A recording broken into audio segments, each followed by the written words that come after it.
Later, save money with Hollywood Steals and Sandy Newton. We have a fun time. That was such a good time. It's such a. We're gonna sit down and eat and have a good meal. That's right. And I know. And we're sitting here. And what did you say before the break? You go, ooh, I see. Cookies. Oh my, really? Cookies? We're not eating cookies yet. I know, but they're over on the counter. Gotta have dinner before dessert. Really? That's for dessert. But right now, we are in the kitchen with the winner of the Home and Family Best Home Cook Contest in America. Welcome back to our kitchen, Dina Deleasa-Gonsar. Thank you. We're so excited to have you back here. We had such a great time when you were here the first time. It was awesome. It was a big deal. It was. I've never done anything like that. A You- lot of great people, great cooks. Yeah, and you were being judged by a harsh group. You had a couple of know. chefs. You had Chef Shanti and Chef Yes, Sean here. And then yes. this one over here, the scientist. I mean, I know. he doesn't pull any punches. You want to see your winning moments? I do. Let's see the winning Let's take a look. Here we go. In this covered in glitter envelope that I'm holding on as if it were kryptonite is the winner of our Home and Family Best Home Cook Contest. Here we are. Ladies and gentlemen, the winner is Dina!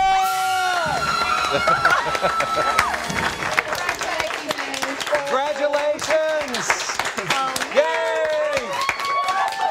Cover my mouth now. You started to cry. I get like that. I do. I get off the clips. It was like winning your own gold medal. It was. That was my goal moment. I stuck it, Dina. I stuck it. What was it like for you back home in Jersey? What did your family think? Oh, they were so excited. They made me watch it 100 times. Like my mom, anytime someone came in the house, oh, Sid, you know, you want to see it. Like everyone wants to see it 100 times. And then at church, they're like, hey, DishItGirl, when are you cooking for us? And it's nice. But the problem is, no one will cook for me anymore. That happened. Well, actually, you won $1,500 as part of that, and a cruise as well. Yes, Where did yes. the money go? What'd you do The with it? money went to Shoes, perfect, love it. yes, Louis Vuitton. No, to the church kitchen that I'm involved with. They were building a kitchen to feed seniors and do other ministry in the community, and so I couldn't think of a better way than to take what I won in the kitchen and give it to theirs. Isn't that nice? Yeah, it was great.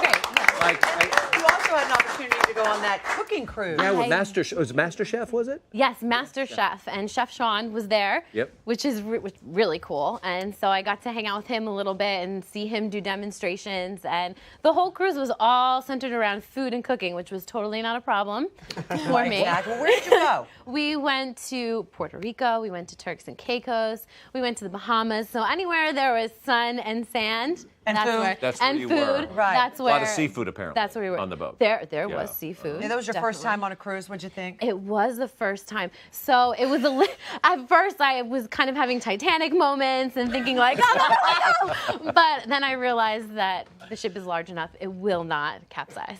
No, it will not. Thank goodness for us because We're you good. are here to cook for Yes, us. I'm excited. Let's You do it. are making your favorite comfort dish. Yes, this is a balsamic beef stew. So my mom, stew lover, but I was kind of like, I feel like there could be something more. So I think you're sorry, just calling Mom. out Mama Sorry, Mom.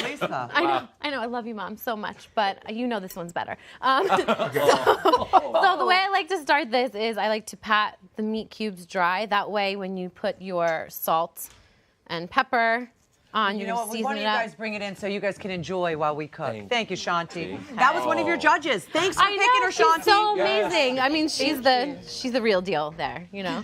And then we take some flour. We're gonna dredge it. Don't be shy here. Okay. Okay. And this Dig in. flour that you're coating the beef with is going to help give a nice little crust on your beef cubes. It also thickens up your sauce a bit, which is really good. So we're gonna take some Ooh, it's tender. olive oil, put it into a Dutch oven.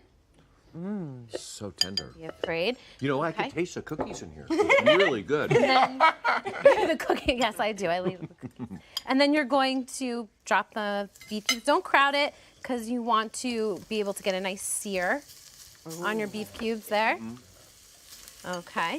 It is so tender. It melts in your mouth. Yeah. She's amazing. Yes, I mean, you're going to cook this low and slow for about like 2 hours or so. So it's something that you can put in Do you have to tend to it a lot, or you just put it in and let No, it go? you can put it in, give it a little bit of a stir every once in a while. Once you got all the ingredients in the pot, it's like the perfect thing. Say you're going to be making cookies Right. all day, Christmas cookies. You put it in at the beginning, and it's all done for you at the end. Is of it the day. borderline crock pot like kind of? You could put this in the crock pot, but you're not going to get that sear on the meat. It's going to be tender. Caramelization. Yes. So you see there's a little bit of brown Oh, already it's on the meat. starting. Yeah, it's already starting. And so once these are all browned, you're going to put a little bit more olive oil into your Dutch oven. And it's okay if you see that there's brown on the bottom of the pan, because once you add the red wine, you know, the good stuff. That's what I tasted. Yeah. What do you do for training? Do you eat red meat? Do you eat anything? You probably yeah. train so hard you could probably just burn through. Like a lot of meats, proteins, vegetables, food. Sure, right. This is perfect then, You cook right? it? Yes. Do you cook yourself, or do you have like somebody? My mom, I can't cook. I'm sorry. Mom takes care of you. Yes. So did you put some red onion? Yes, you put some red onions, saute them till they're translucent, and then we're doing out of order, Debbie. Ugh. Oh, that's all You know. right. It's all right. Then you're gonna do your red wine. Okay. Pour that in. You hear that sizzle. And then you know all that good stuff That's a is gonna good come up question. from the bottom of the pot. I don't think you've heard you The say red that again. wine? What does the red wine do for the meat?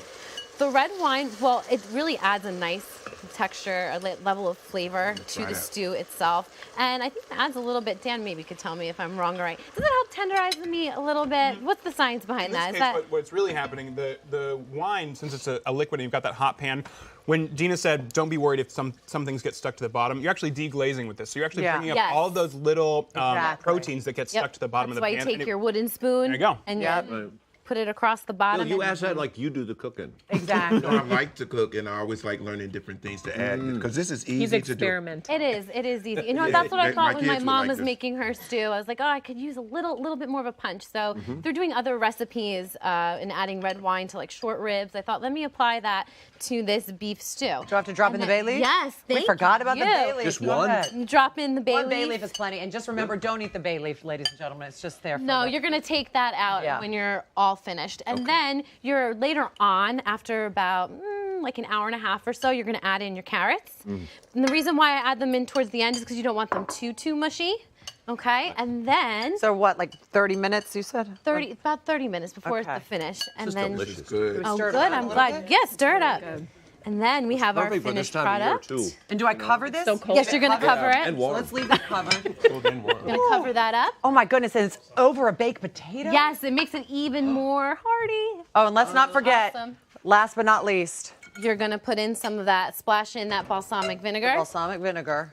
There we go. So Here we go. And you're gonna spoon this over the top, and it's a complete meal, all in one potatoes, one I would bowl. even want to do it like over rice too, or something. You could, or a polenta would Polenta, be really nice. there you go. and Do we real use a good. fork or a spoon? You know what? I would say use a spoon if you can. Use a spoon. Get Either all that one, goodness it's up. delicious. Recipes on our Pinterest page. If you'd like to get more from Dina, you can go to DishItGirl.com. She'll be there, staying there, spending the night because Mom's not going to let her back Thanks for home because just dished her on national television. Right. We're gonna come back and spend time with Bill and his beautiful wife Kristen. We're talking about the bounce back, a rom-com that's out. Simone, thank you so much for being here. Let's hear it for our wonderful gold medalist, shall we not? Simone Biles. Thank you. Don't you go away. Come on back.